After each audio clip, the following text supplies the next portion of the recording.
Welcome to the New Chemist podcast. We're glad you're listening. Feel free to download this podcast on Google Podcasts, Apple Podcasts, and Spotify.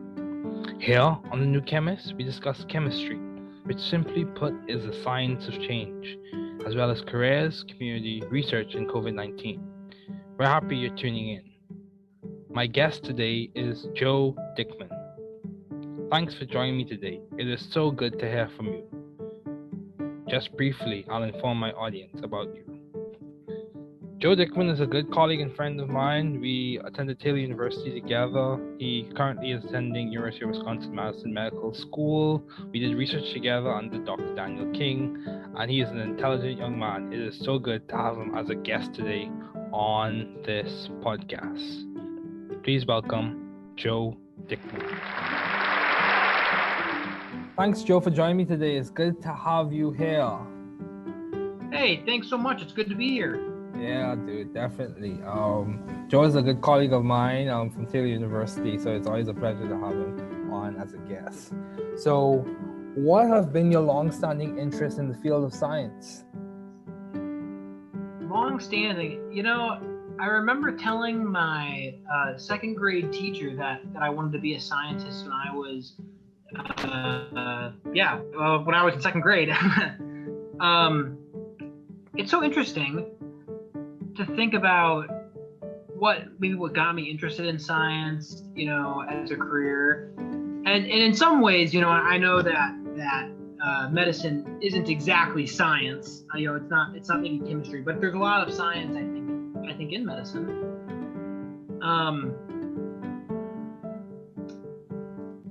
I would say that, especially, we really want to go back to the beginning, in second grade.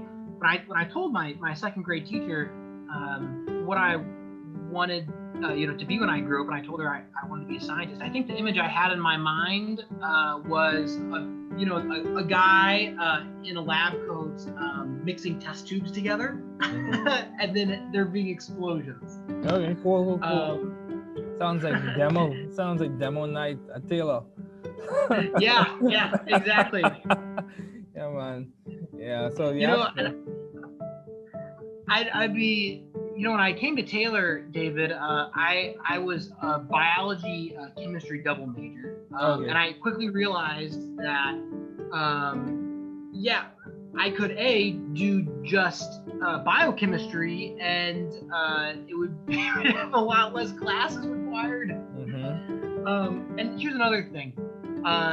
Although there are parts of biology I really like, as far as being part of the chemistry department, I think I watched demo day my freshman year. Of course, they didn't let the freshmen do the demos. Mm-hmm. And I watched, Dr. Kroll blow up those hydrogen balloons, and I think I knew pretty much right then and there that was going to be the department I wanted to be associated with. Oh, ones that were blowing up. Yeah, dude, that's cool. So, given all the challenges that you probably have faced, how do you maintain view of the bigger picture in your career and in your life in general? How do you see the forest for the trees? That's such a great question. And David, when in any sort of higher education, and I think that medicine, especially in the United States, can maybe even more than most. But I think it really applies anywhere. There's a danger, I think, in looking at just the step you're on. And it's so funny. In Hoosiers, have you ever seen that movie, the basketball movie? You should really watch it, David. Yeah, definitely. It's sort of it's an Indiana movie. Actually, my mom was an extra in that movie, if you can believe it was filmed. Okay. It's about basketball. It's about the smallest school. So actually, up until 2000, the early 2000s, the Indiana State basketball tournament was open to all schools. So, there were no divisions, is what I mean to say. So there was no D1 school or, Division A is what we call them in Wisconsin.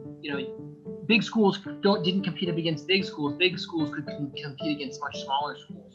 All right. So in Hoosiers, it's about the smallest school. They had like 100 kids who won the state tournament against schools that were much bigger. Okay. Actually, if you remember Ron, the guy at Taylor who he would swipe the cards at the lunch line. Yeah, I think so. Sometimes he was a little grumpy, but actually he went to Muncie Central High School. He was the one who played Milan High School. That would be the little high school in that movie. And in real life, that the Wikipedia article called the Milan High School State Basketball Run. So you were saying? Yes. Anyway, in that movie, the coach says, in tournament play, there's a tradition. We only look at one step at a time, and you always focus on just winning that one step. You know what I'm saying? You focus on beating the team. And you don't think about who you'll be playing until after you've beaten, the team that you're immediately going to be playing. Yeah, true. And I think that if you think about, your career, especially your educational career, like that, it can get pretty discouraging. And the way I think I've been more blessed than most to have a physician father and a physician grandfather.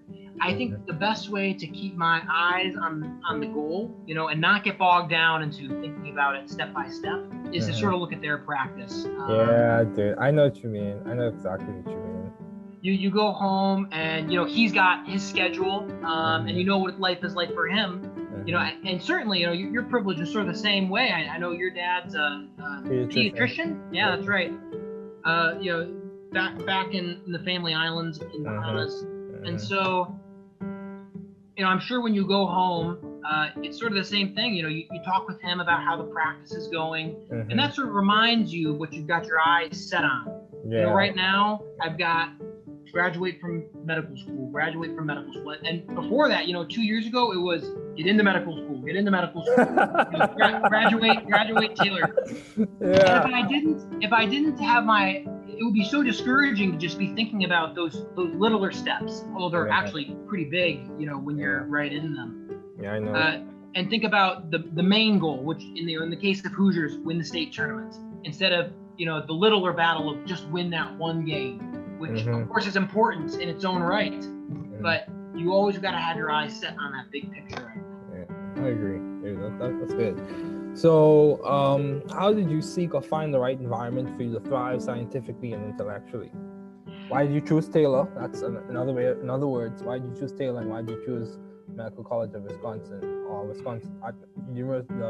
Medical College at Wisconsin-Madison, or whatever it's called? Yeah. I'm a University of Wisconsin School of Medicine and Public Health. Okay. That's their big thing. They're so proud that they've got the public health in there. But anyway, to the main question here, what brought me to Taylor, and as far as what got me interested in medicine specifically, I talked about what got me interested in science. My second grade teacher, Mrs. Zimmerman. I would say for medicine specifically, it'd probably be my dad. Is probably my biggest, inspiration as far as that career goal. But how did I attract people? It hasn't just been him, obviously, in my educational career. Even in high school, I was really blessed with a lot of teachers that I thought really fostered a love of learning, and while they didn't maybe teach me medicine, I think they taught me how to learn, and that's obviously important. Yeah. As far as Taylor is concerned, I heard about Taylor because my parents met at Taylor. Both of them are Taylor grads. Okay, same with my parents. My dad graduated with Kevin Diller and Dr. Mike Hammond, the provost of Taylor, who's the current provost of Taylor right now. Okay. And they graduated in 93. Okay.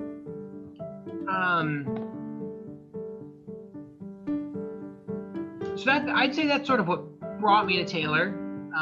Was a desire to sort of follow in my dad's footsteps. I knew Taylor treated him pretty well, and he got into medical school, going to Taylor, so I figured that would be good for me as well. Yeah, that's true. And David, we didn't know each other my freshman year because I think you were at Georgia Tech. Is that where you were? Yeah. That's where I was.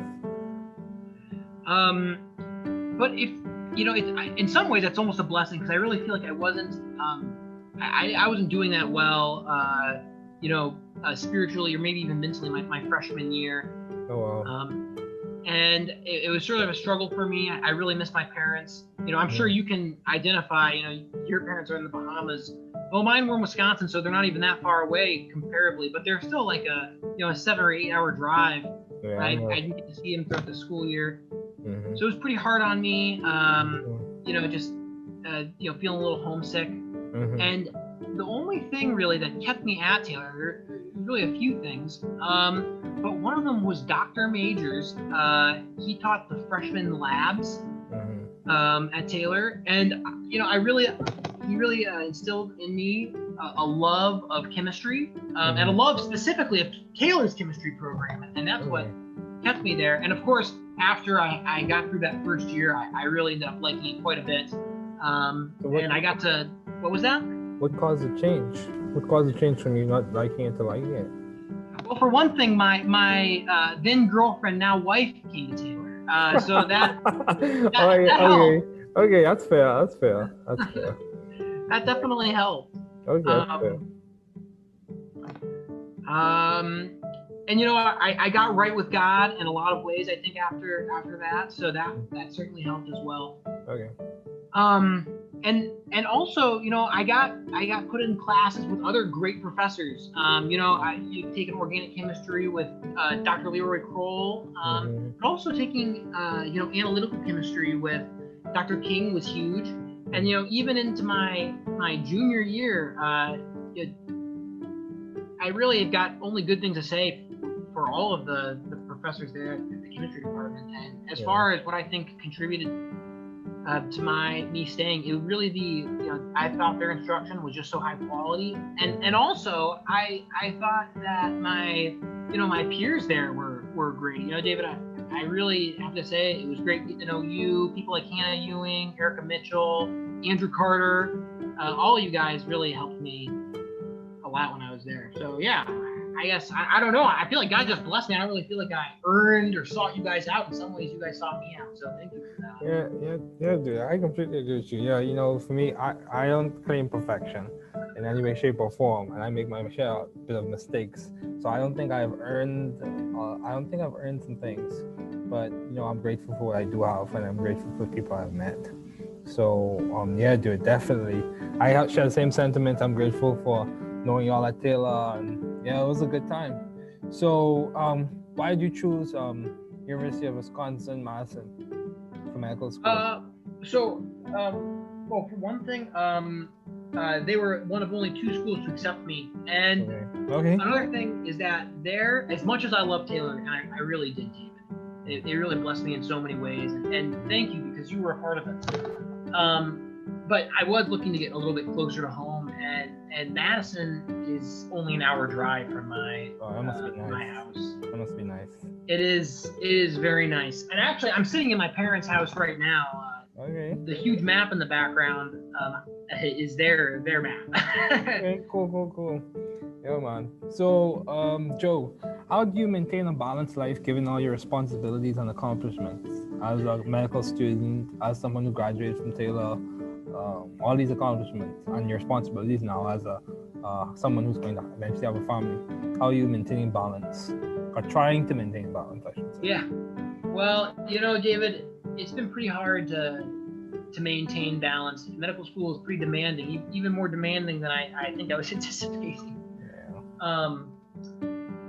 My wife is a great resource for me for maintaining balance. In the era of COVID, we both sort of work from home. Most of my lectures are online, and she sort of works remote. And we share an office, so it's really good having a conversational partner throughout the day. If I want to talk to someone, I got someone right there. Yeah. It's great. On the weekends, I guess it's hard not to be able to go out maybe as much as we could have without the pandemic going on. But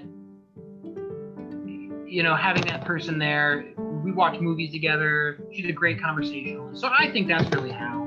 Very good. So, Joe, what would you say has contributed most to your success as a student? My wife and my teachers. Okay. Especially right now, medical school is pretty expensive in the United States, because I'm married to just a great wife, I get the privilege of sort of being a parasite on her financially. So she pays for my my room and board and my medical expenses. Okay, Joe. Okay, that's cool. Yeah, dude, definitely family and our professional community does help. Yeah, and she's that social support I was talking about, Yeah, dude, you need that. Yeah, absolutely. And my teachers too. I couldn't ask for better teachers at Taylor and at UW-Madison. Yeah, dude. For me, my social support comes from different areas. I don't know. For me, my social support during this time has come from me going to church, as well as interacting with some of the Christian people on campus, and talking to my family from home, and then a few people from the cohort. But that's about it. Yeah. Yep. So, how do you maintain vision and teamwork in your environment?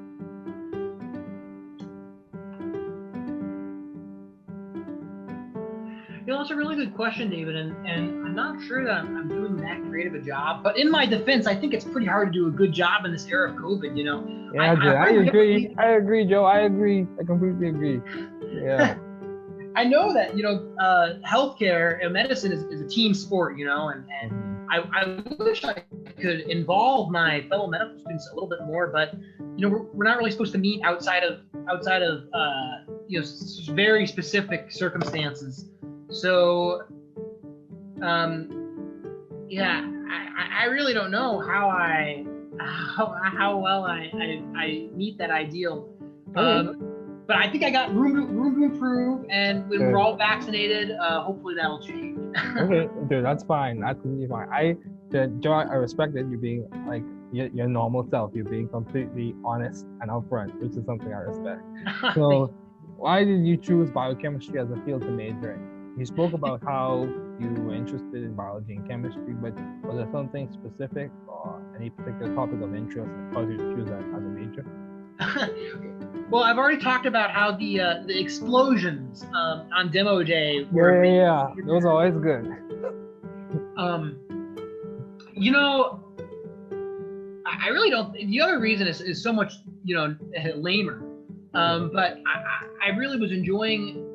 I talked about how my freshman year was hard, and it really was. One thing though that I'm blessed to say it was not really academically that bad for me. Okay. Or at least, it was a college class. So at the collegiate level, classes are challenging, but and they were challenging for me, but I enjoyed academic success in it. And I thought to myself, if I can perform pretty well in these classes, I might as well cultivate that. So, the explosions and the fact that I was enjoying some academic success in there as well, I seemed to have a knack for it. Yeah, that's good. So, as we conclude, do you have any advice for those wanting to pursue the field you are currently studying in? Yeah, we talked about the tournament play and how I think the best advice actually, David, is sort of related to that answer. I think the best thing you can do is to not get locked down into just thinking about the step you're on. You've got to keep your eye on the main goal. So if medicine is what you want to study, and yes, you have to think strategically. How can I get to medical school? And you have to think, how can I win the game? The littler game right now to contribute to that main goal. 2 years ago it was, how can I get into medical school? How can I get my bachelor's degree? That type of thing, and working towards that. But at the same time, never losing sight of the fact that smaller goal is contributing to the larger goal of being an attending physician. So I think that's probably the thing. My best advice is try to keep your eye on the prize there. And I know not everyone is blessed with a physician parents to help them sort of keep your eye on the prize. I think my goal to you would be to find some kind of physician mentor. For me, it was my dad, and it's super easy for me. I'm sorry it's not easy for everyone. Find a physician mentor, spend time with them, in the summer or when you're home. That way you can really help you keep your eye on the prize. Yeah, Every single person in medical school that I have met and talked to a lot about this, not all of them have parents as physicians. Actually, very few of them do.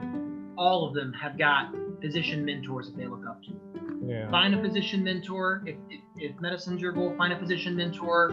Talk with them, spend time with them, shadow them. There can be great resources in so many ways. Yeah, I agree. Dude, I agree on so many levels because, for me, even when it's challenging in graduate school, knowing having parents who completed graduate school, it does provide context for me, and it allows me to put my challenges in a context and understand that if they could do it, then I could do it as well. And then also, keeping your eyes on the prize, that, even from me, both you and I have the same faith tradition. So even in our faith, one of the things that we are taught is, fix your eyes on what you believe and who you believe in. So yeah, dude, that's definitely a good thing. So what has been some of the most beneficial advice you have received? What was that, David? What has been some of the most beneficial advice you have received?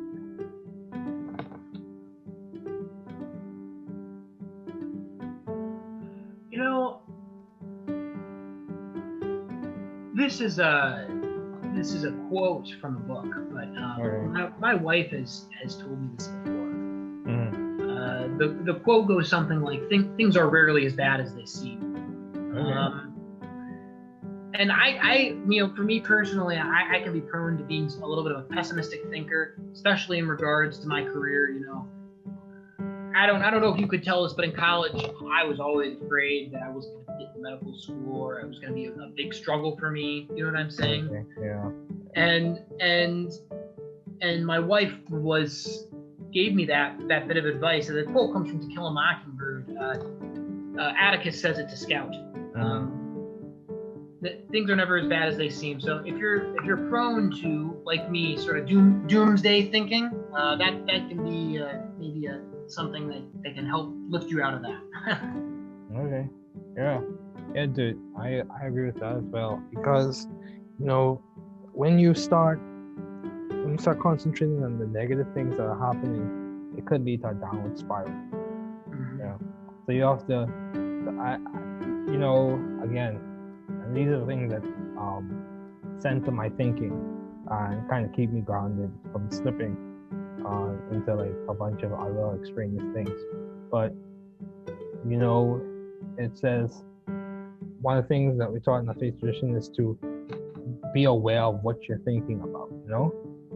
Be aware of what you're thinking and how you're thinking. So I completely agree.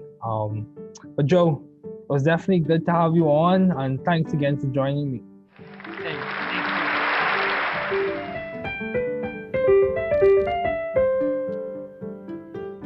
Thanks for listening. We're glad you were able to tune into this podcast. Once again, this is The New Chemist, where we discuss chemistry, which simply put is the science of change, as well as the other sciences, careers, community, research, and COVID-19. Thanks again for listening. Note, the views on this podcast represent those of my guests and I.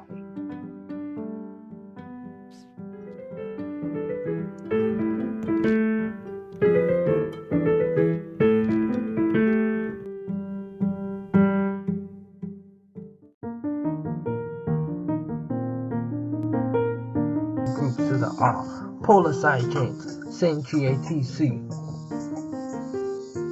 You stick with me, just like glue. Glutamine, asking all the questions. The one-letter abbreviation is Q, from the peptide backbone with a methylene. Then a methylene attaches a carbonyl. Ooh, relax, please be still. Then there's the amine. Asparagine. Listen closely to me, my friend. The one-letter abbreviation is N with a CH2. Then a carbonyl. Attached, still on the screen, is the amine. Yo, check out tyrosine in your magazine. The one-letter brief is Y. Yeah, that's a catch. Look at what's attached. A methylene, then a phenol, and to that a hydroxyl. Amino acids, polar side chains.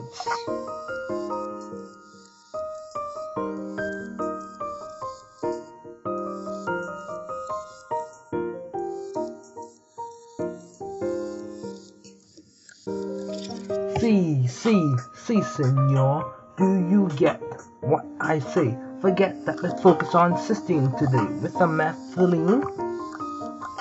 And attached is a sulfur-hydral. Don't lose focus for you be idle. Yeah, the one I breathe is C.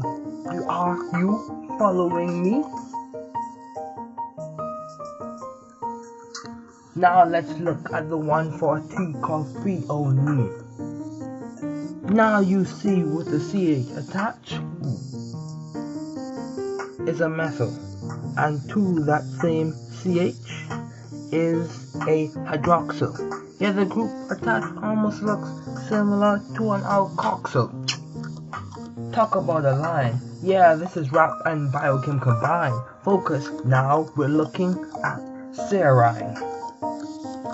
Attached is a methylene and then a hydroxyl. The one letter brief is S. Well, I must confess, I'm interested in being a pro, not to be vain, bro, cause we're looking at non-polar side chains.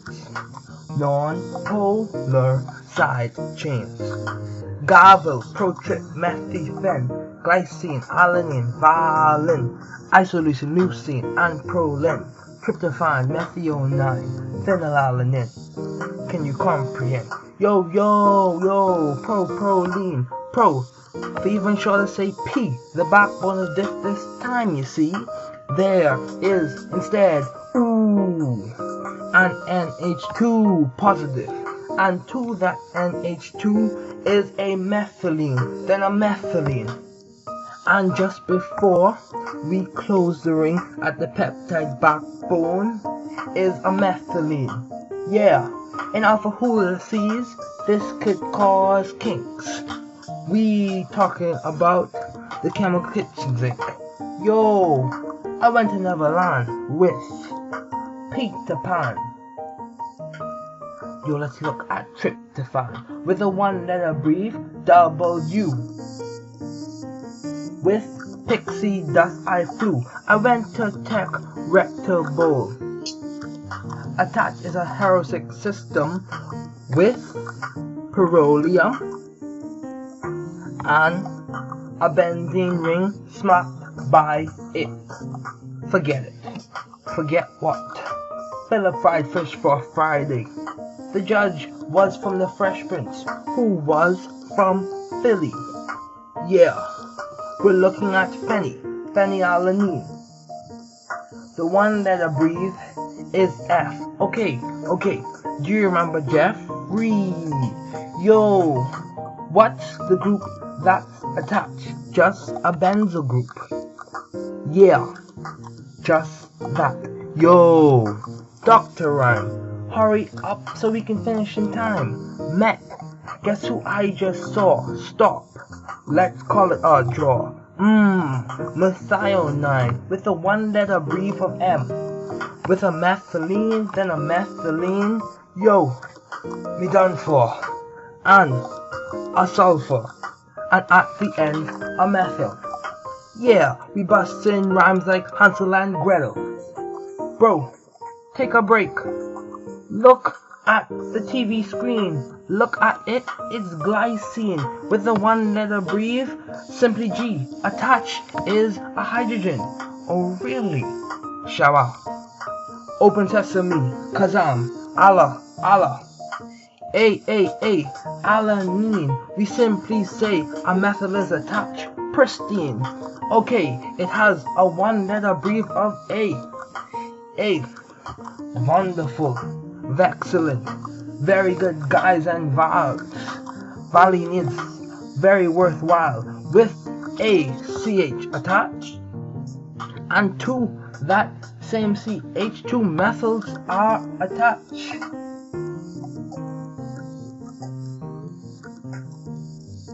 With the bond and stick method, it looks like a V is attached simply. Yo, Lewis electron dot structures. We draw a lot. Leucine, yeah. Sing along. The chain has a unique design like my song. With a methylene, then a CH is attached. And attached is two methyls. Yo, similar in bond line to its brovane line, except when we draw the methylene before the V. It's getting very easier, you see. Yeah, let's isolate isoleucine with a CH attached to it. One side is a methyl, and to that same CH on the other side is a methylene, then a methyl. Wow, we cured Ebola, and look, we're finished with the non-polar amino acid side chains. Now let's look at some that are very strange. The electrically charged amino acid. Stall, drum, roll. Yo, don't like to be late. Yeah. Aspartate. It is very great. With the one letter brief of D. It's an electrically charged amino acid, you see. With a CH2 attached. And also is a carboxylate. Yeah, that's very great. Come on, let's look at glutamate.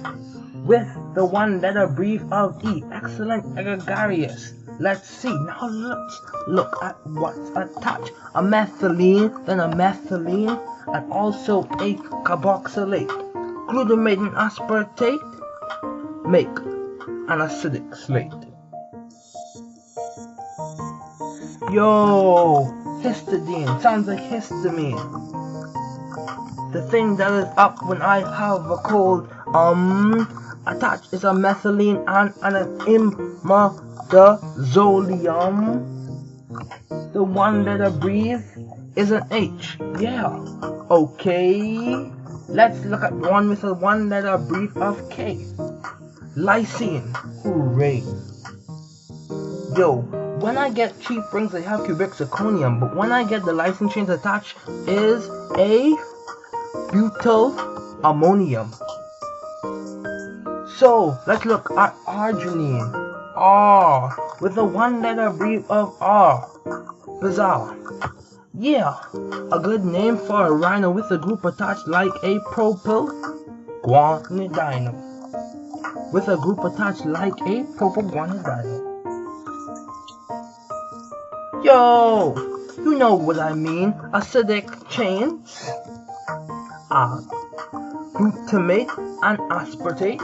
Basic chains. Histidine, arginine, lysine. Yo, we cannot forget polar amino acids. Zinc, GATC, serine, threonine, glutamine, asparagine, threonine, cysteine, and your non-polar boys, Garville, Protrip, Methyphen. Come on, let's make some noise. These are our favorite toys. Glycine, aline, valine, isoleucine, leucine, proline, tryptophan.